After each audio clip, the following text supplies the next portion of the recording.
నమస్తే, తెలుగు వన్ న్యూస్కి స్వాగతం. ఒక పక్క ఆంధ్రప్రదేశ్లో, ఇంకోవైపు తెలంగాణలో గ్రాడ్యుయేట్ ఎమ్మెల్సీ ఎన్నికలు రసవత్తరంగా జరుగుతున్నాయి. బహుశా గ్రాడ్యుయేట్ ఎమ్మెల్సీ ఎన్నికలు అంటేనే రసవత్తరంగా జరుగుతాయి. ఆ నేపథ్యంలోనే, ఎందుకంటే వీళ్ళు భిన్నంగా ఆలోచిస్తారు. అధికారంలో ఏ పార్టీ ఉంటే ఆ పార్టీకి కొంత ముచ్చెమటలు పట్టించేంత వరకు తీసుకెళ్తారు ప్రత్యర్థి అభ్యర్థుల్ని. ఆ ప్రత్యర్థి అభ్యర్థులు అంత గట్టి పోటీ ఇస్తారనమాట. గత ఎన్నికల్లో కూడా అంతే జరిగింది, ఏపీలో అంతే జరిగింది, తెలంగాణలో కూడా అంతే జరిగింది. సో ఈ నేపథ్యంలోనే ఇప్పుడు ఎల్లుండి జరగబోతున్నటువంటి ఎన్నికల్లో కూడా కరీంనగర్, నిజామాబాద్, మెదక్, ఆదిలాబాద్ అభ్యర్థులు వీళ్ళు నలుగురు, అంజిరెడ్డి, నరేందర్ రెడ్డి, శేఖర్ రావు, ప్రసన్నహరి, ఈ నలుగురు కంటెస్ట్ చేస్తూ ఉన్నారు. వీళ్ళిద్దరికీ పార్టీ అఫిలియేషన్స్ ఉన్నాయి. ఈయన ఇండిపెండెంట్గా కంటెస్ట్ చేస్తూ ఉన్నాడు, ఈయన కూడా ఇండిపెండెంట్గా కంటెస్ట్ చేస్తూ ఉన్నాడు. BSP support, BSP. సో ప్రసన్నహరి కూడా ఇక్కడ చూసుకో ఎడిటర్, ప్రసన్నహరి కూడా బీఎస్పీ సపోర్ట్తో కంటెస్ట్ చేస్తూ ఉన్నాడు. ఈ నలుగురిలో గెలిచేది ఎవరు? ఆల్రెడీ బీజేపీ సెంట్రల్లో అధికారం ఉంది. ఇక్కడ పార్లమెంట్ ఎన్నికల్లో చాలా కీలకంగా వ్యవహరించింది. కాంగ్రెస్ పార్టీ అధికారంలో ఉంది. ఇక్కడ స్టేట్లో కాంగ్రెస్ పార్టీ అభ్యర్థిగా అల్ఫోన్స్ నరేందర్ రెడ్డి కంటెస్ట్ చేస్తూ ఉన్నారు.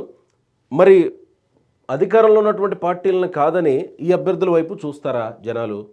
అసలు తెలంగాణ గ్రాడ్యుయేట్ మూడ్ ఎలా ఉంది? మనతో చాణక్య స్ట్రాటజీస్ ఎండి ముఖేష్ గారు ఉన్నారు, ఆహ్వానిద్దాం. నమస్కారం ముఖేష్ గారు. అండి. ఎప్పుడు మొదలు పెట్టారు సర్వే? నోటిఫికేషన్ వచ్చాక, రాకముందా? వచ్చాకేనా? మొత్తం అంతా పూర్తి అయిపోయినట్టేనా? ఇంకా ఆల్మోస్ట్ అయిపోయింది. 2 డేస్లో పోలింగ్ ఉంది కదా. ఎగ్జిట్ పోల్ ఇవ్వాల్సింది, ఇప్పుడే ఎందుకు? ఎగ్జిట్ పోల్ ఏమి ఇస్తుంది? Okay, right. ఎట్లా నడిచింది సర్వే? ఏ అంశాల మీద వెళ్ళింది సర్వే? అంటే వాస్తవానికి అక్కడ మన ఉమ్మడి కరీంనగర్, నిజామాబాద్, మెదక్, ఆదిలాబాద్లో మొత్తం కొత్తగా సపరేట్ చేసిన జిల్లాలు 15. ఈ అండ్ 7 పార్లమెంట్ సెగ్మెంట్స్, 43 నియోజకవర్గాలకు సంబంధించింది. అయితే ఇక్కడ మనం గమనించింది ఏంటంటే, అక్కడ ఉన్న టీచర్స్ సమస్యలు ఏంటి, ఫస్ట్ అక్కడ ఉన్న గ్రాడ్యుయేట్స్ ఏం కోరుకుంటున్నారు అనేది మెయిన్ ఫోకస్ చేయడం జరిగింది first. At the same time తెలంగాణలో కాంగ్రెస్ పార్టీ అనేది గ్రాఫ్ హైడ్రా ఎఫెక్ట్ కావచ్చు, ఇంకేదైనా కావచ్చు, 6 గ్యారెంటీల అమలు కావచ్చు, వీటి వల్ల ఏంటంటే కొంచెం అసంతృప్తిగా ఉన్నప్పుడు ఈ ఎన్నికల మీద ఎంత ఎఫెక్ట్ చూపిస్తుంది అనేది మెయిన్. కాంగ్రెస్ పార్టీ బలపరుస్తున్న అభ్యర్థి శక్తివంతుడైనప్పటికీ మరి పార్టీ ప్రమేయం అని ఉంటుందా, ఉండదా? ఓటర్స్ పార్టీని చూస్తున్నారా లేదా వ్యక్తిత్వాన్ని చూస్తున్నారా అనేది కూడా కొంచెం ప్రాతిపదికన తీసుకోవడం జరిగింది. అట్ ద సేమ్ టైం ఇందులో నలుగురు, మీరు చెప్పారు నలుగురితో పాటు ఇంకా చాలామంది కంటెస్ట్ చేస్తున్నారు. అంటే ప్రధాన పోటీ వీళ్ళ నలుగురు మధ్య ఉండే అవకాశం ఉంటుంది. అయితే ఈ నలుగురిలో ఏంటంటే 3 పార్టీ సపోర్ట్ తోటి ఉన్నారు, ఒకరు ఇండిపెండెంట్గా ఉన్నారు. వాళ్ళు కూడా ఇండిపెండెంట్గా ఉన్నప్పుడు బలమైన నాయకుడిగా ఎమర్జ్ అయ్యి ఉన్నారు అక్కడ. ఎందుకంటే ట్రస్మా ప్రెసిడెంట్గా ఉన్నారు శేఖరరావు గారు. అయితే బీజేపీ పార్టీకి వచ్చేసరికి ఏమవుతుందంటే, అలా కాదు, నేను ఏమంటున్నానంటే మీరు మొదలుపెట్టిన తర్వాత చెప్తున్నాను.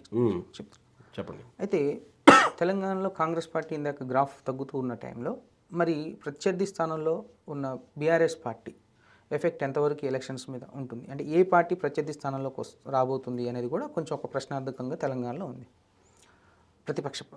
అయితే ఇక్కడ బీజేపీకి వచ్చేసరికి ఏంటంటే, పార్లమెంట్లు తెలంగాణలో 8 గెలిచి కీ రోల్ ఉన్నప్పటికీ సగం పార్లమెంట్లు అటు సైడ్ గెలిచినాయి. అంటే అసెంబ్లీలో 8 వాళ్ళు గెలిచిన 8 అసెంబ్లీలో ఎక్కువ శాతం అసెంబ్లీలు అక్కడ గెలుచుకునేవి. అంటే ఆ 43 కాన్స్టిట్యున్సీస్లో 8 లేవు, గోషామహల్ ఇక్కడ మీద ఇవి తప్పించి. అయితే అప్పుడు ఈ ఎలక్షన్స్ మీద బీజేపీ పట్టే ఉంటుంది. అదేవిధంగా కాంగ్రెస్ సంవత్సరాన్నర పాలన తర్వాత వస్తున్న ఎలక్షన్స్, దీని ఎఫెక్ట్ ఎంతవరకు ఉంటుంది? ఇంకో సైడు పార్టీల నుంచి టికెట్లు బీఫామ్లు ఎక్స్పెక్ట్ చేసి రాని వాళ్ళ ఇంపాక్ట్ ఎంతవరకు ఉంటుంది? మెయిన్ ఆ 4 జిల్లాల్లో ఉన్న సమస్యలు ఎంతవరకు ఉన్నాయి? ఆ సమస్యల మీద అధికార పార్టీ ఏం ఫోకస్ చేసింది, ప్రతిపక్ష పార్టీ ఏం ఫోకస్ చేసింది, బీజేపీ పార్టీ ఏం ఫోకస్ చేసిందో ఒక ప్రశ్నలు అయితే ఉన్నాయి. అయితే ఈ మొదలుపెట్టిన తర్వాత కొద్ది రోజులకి బీఆర్ఎస్ పార్టీ, అంటే ప్రతిపక్ష పార్టీ ఏం చేసిందంటే, మేము పోటీలో ఉండట్లేదు అని ప్రకటించింది. అవును కదా, పోటీలో ఉండట్లేదని ప్రకటించింది.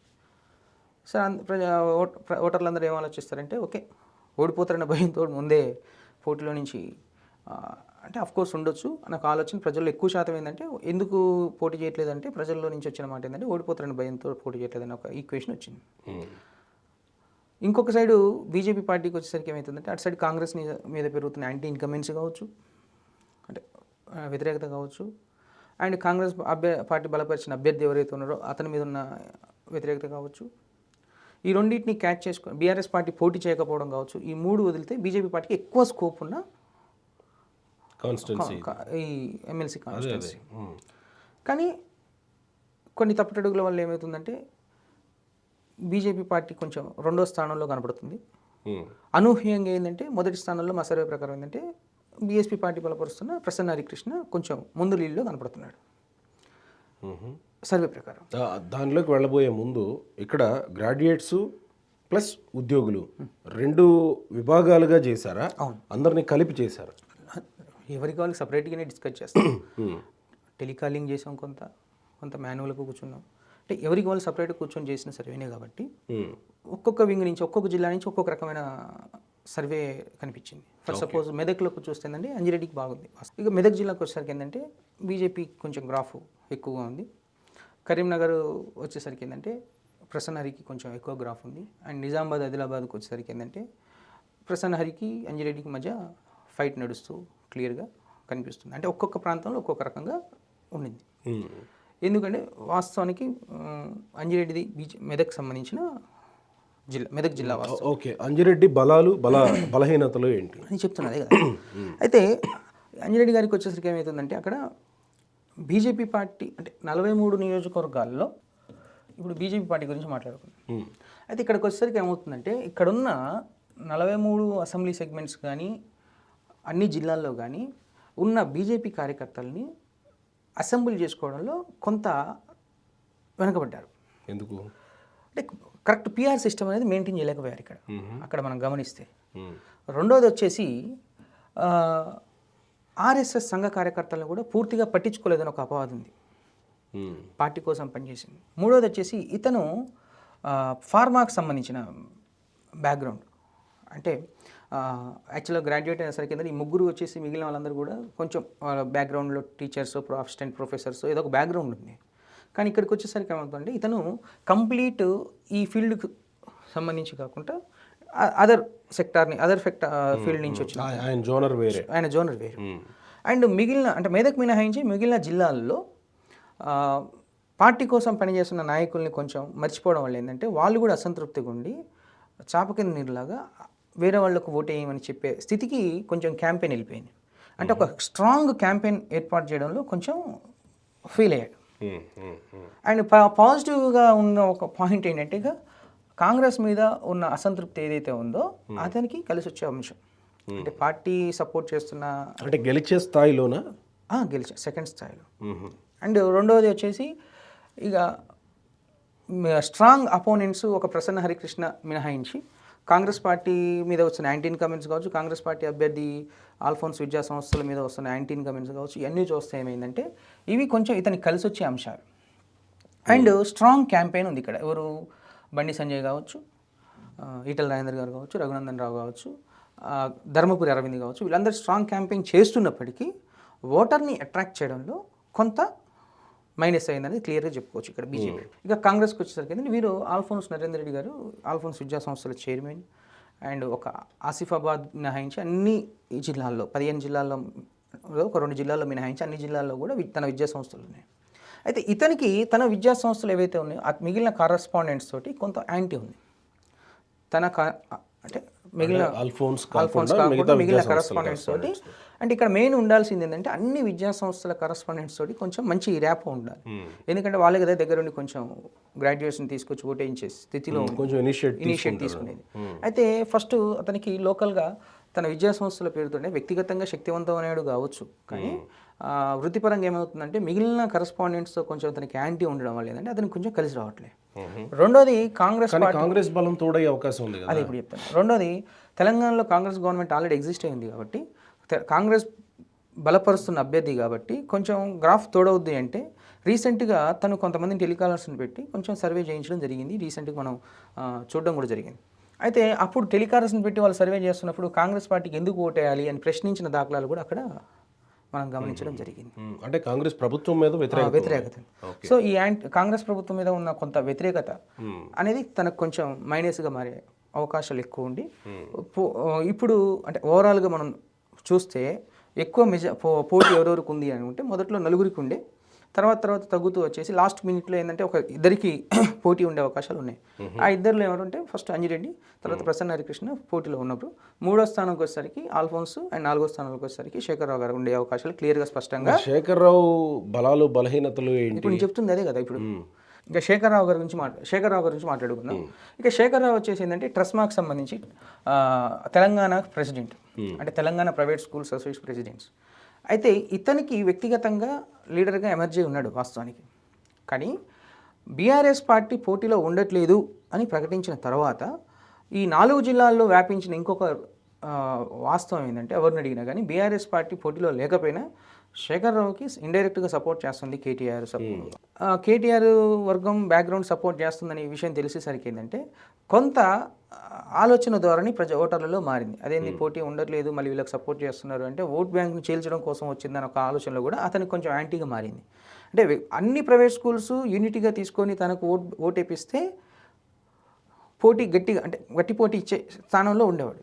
కానీ ఇక్కడ ఏమవుతుందంటే some of the schools colleges separate, ఇప్పుడు ఆల్ఫోన్స్ విద్యా సంస్థలు సపరేట్ అయిపోయినాయి. అలా విధంగా మిగిలిన జిల్లాల్లో మెదక్ కావచ్చు, నిజామాబాద్ కావచ్చు, మిగిలిన జిల్లాల్లో కొంత సెక్టార్ ఆఫ్ ఓటర్స్ వర్గం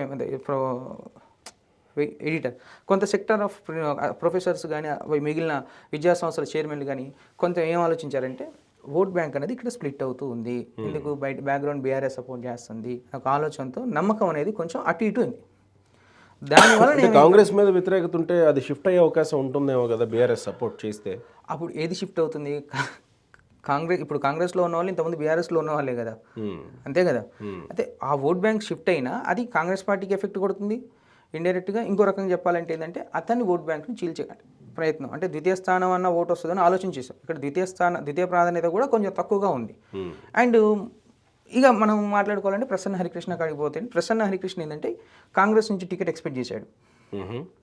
కాంగ్రెస్ నుంచి టికెట్ ఎక్స్పెక్ట్ చేసినప్పుడు కాంగ్రెస్ పార్టీ వాళ్ళు తనకు టికెట్ ఇవ్వకపోతే ఏమవుతుందంటే తను ఇండిపెండెంట్గా బరిలో దిగాలని డిసైడ్ అయ్యాడు. తర్వాత బీఎస్పీ పార్టీ నుంచి బలపరుస్తూ అభ్యర్థి కంటెస్ట్ చేస్తున్నాడు.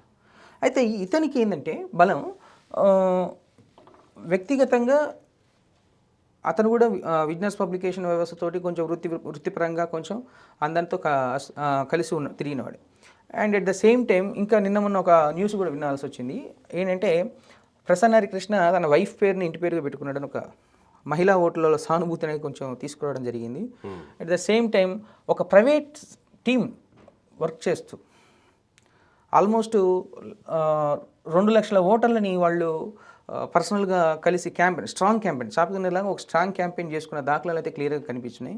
అండ్ సోషల్ మీడియాని వాడుకోవడంలో వీళ్ళ ముగ్గురితో కంపేర్ చేస్తే కొంచెం ప్రసన్న హరికృష్ణ కొంచెం సోషల్ మీడియాలో ఫుల్ స్ట్రాంగ్గా ఉండి ఈరోజు ఆ 4 జిల్లాల్లో మీరు ఎక్కడ పోయినా కానీ ఎమ్మెల్సీలు ఎవరు ఫస్ట్ అంటే ఫస్ట్ స్థానంలో ఉండేసరికి ఎక్కువ స్థానం అంటే ప్రతి 10 మందిలో 6 ప్రసన్న పేరు వినపడుతుంది.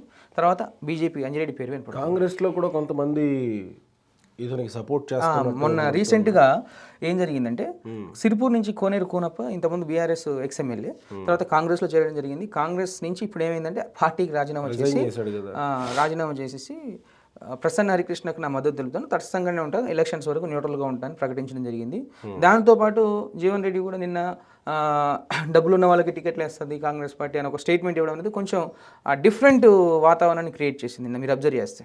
అంటే ఈ ఓవరాల్గా చూస్తే ఏమవుతుందంటే రేపు జరగబోయే ఎన్నికల్లో మా అనాలిసిస్ ప్రకారం ఫస్ట్ స్థానంలో ప్రసన్న హరికృష్ణ ఉంటాడు, రెండో స్థానంలో అంజిరెడ్డి గారు ఉంటారు అనేది మనకు క్లియర్గా కొంచెం స్పష్టంగా అనిపిస్తుంది. అండ్ 3-4 స్థానాల్లో వాళ్ళిద్దరు ఉండే అవకాశాలు అయితే క్లియర్గా స్పష్టంగా కనపడే అవకాశం స్పష్టంగా కనపడుతుంది. అంటే కాంగ్రెస్ పార్టీకి మొదటి దెబ్బ పడే అవకాశం ఉంది ఎమ్మెల్సీ. మొదటి దెబ్బ అయితే ఈసారి పడబోతుందని అనుకోవాలి. Right sir, thank you.